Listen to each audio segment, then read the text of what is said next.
This week, we're going to pay homage to one of our good friends, Andre Hamilton, for Appreciation Week. To my left, I have Hakeem. And to my right, Fabian. So I hope you guys enjoy it. So let's dive in. My first and most dearest memory of Andre Hamilton was about 2009, 2008. I was at an indoor track meet. I remember him that day. He was wearing a blue t-shirt. He was wearing a snapback. He was wearing some headphones, and he was there bouncing around, rapping. He was listening to Gucci Man. I'll never forget that song, Gucci Man, I'm a Dog. And he was there bouncing around, getting hype. And I'm just like, yo, who is this guy? Like, he's gonna get smoked just now. Like, why is he doing all this stuff, all these theatricals? And I remember I was on Durham Legion Athletics, and he was there bouncing around. And it came up time for the 400. Can you believe this guy was the guy who ended up winning the 400 that day in like 49 seconds? I remember meeting Andre Hamilton at Birchmount Park. We went to the same high school.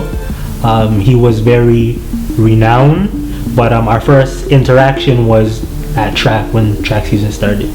Andre was the type of person where he always had some amazing stories where every time he told it, you're on the edge of your seat. He may not be the type of person to say that you can do it plain and simple fashion. He will motivate you to pick you up to go for what you want, and he believed in you. Andre taught me a lot over the years. I especially learned from how he conducted himself, to have pride, confidence, and never let anyone smell or sense fear. When me, my brother, Fabian, and Andre and Marlon on the track, we would say little jokes to each other, pick at each other's ego and everything like that. And the type of jokes where if it hit you, if you weren't used to it, it meant the grown man cried. But those type of things taught us that life isn't easy and you can't take life so serious.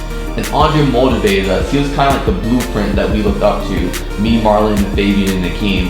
One lesson he always drove to me is with track. Make sure you're having fun, because once you take the fun out of it, it becomes a job. Andre meant a lot more to me in the track and field. We had a lot of deep conversations about girls, about our dreams, our goals, and things we want in life. We talked about all of it, and we got emotional with each other. We weren't scared to cry with each other, and we were scared to really be a real person to each other. In high school, Andre would always tell me, like, Fabian, no matter what, don't care what anyone has to say, just be you and do what you have to do. When I was going through my hard times, we would talk about it. Me and him, we'd motivate each other, saying, "You can't give up, man. You can do this. You have more than what you see, and more to offer the world than anybody else sees. Just believe in yourself." And I told him that I want to be a motivational speaker, Andre, and I want to start next year. And he said, "Jay, that's gonna be big, man. You gotta do it, man. You gotta, man. Like, there's so much negativity out there, man. What you gotta say is way more important than all that negative stuff in the media. You can do this, man. I believe in you." And I held that to my heart. And I said, "Yeah, man, I can do it." And I gave him a speech after that.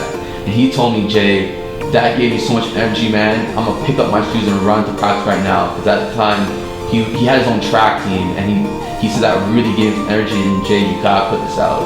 And that really pushed me forward. Then from there, things started looking up for me a little further into the distance, into the future. And me, Hakeem, and Andre, and Fabian had a celebration. We went to the club, we were having a great time, but I would catch Andre just looking up in the club, just by himself. It looked like he had a lot on his mind. He was about to make some really big choices in his life that he knew he could never turn back from. Like, it would impact everything from here on out for him. And every time I see this, I'll go stand beside him to let him know that he wasn't alone, and whatever he decision he chooses, I'm here with him, and I'll always love him because we're family. And that's what family does. They love you unconditionally. Before that night was done, I said, "Andre, you need to talk about anything?" And he smiled at me. He said, "Yo, man, it's great enough just for you to be here with me, man." And he gave me a hug. Then before we left, his last words to me were, "Jay," this was towards Fabian and also Hakeem, "I want to thank you guys for taking me out, and I really appreciate this night so much. And I'll see you guys again." But when he said that to me, I felt like it was like a farewell, like in a sense that he was speaking that, but there was more to it. I was thinking of a way to just when I went home, how can I help Andre? I had this idea because I want to go to school. And I want Andre to be the principal. Andre, he's a phenomenal person with phenomenal morals. And it might not be today or tomorrow, but if we have this idea together, we can work on it to make it reality. So I went to work and I was rushing home to talk to Andre that day. And I got a call from Fabian and Hakeem. Andre has passed away. Okay. When Andre made his transition and I had got the news, I remember I was heartbroken. I couldn't believe that someone I was just with was gone, and I just kept on reminiscing on his character and his qualities as a person that this world had lost, and that it was now time for someone else to contribute to the world what he had planned to contribute. How I felt when I heard the news that Andre passed, I was, to be honest, confused, and I was upset more than anything, because I'm like, how could Andre, take himself away from us like this, because he meant a lot to all of us. And I felt like I was being selfish at first because I didn't understand the pain he was going through, and none of us really do understand the pain that he was going through.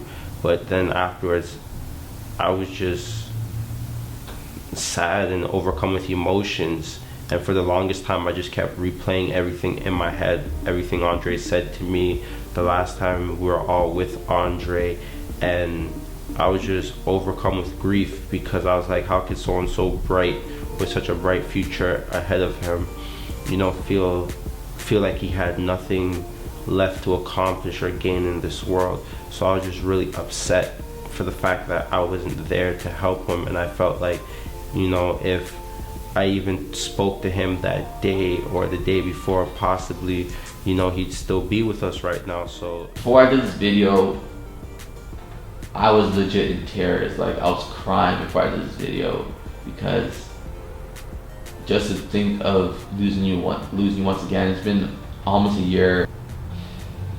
It was a hard time for me. I knew when you were breathing your last breaths, man, you took your last steps. That moment, you put your all into all of our hands. And for the lessons that we taught you and you taught us, man, we were grateful.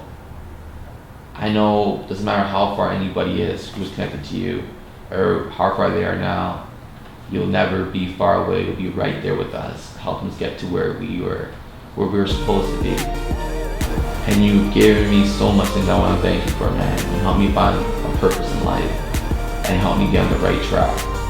Thank you for being my brother and my friend. I love you dearly.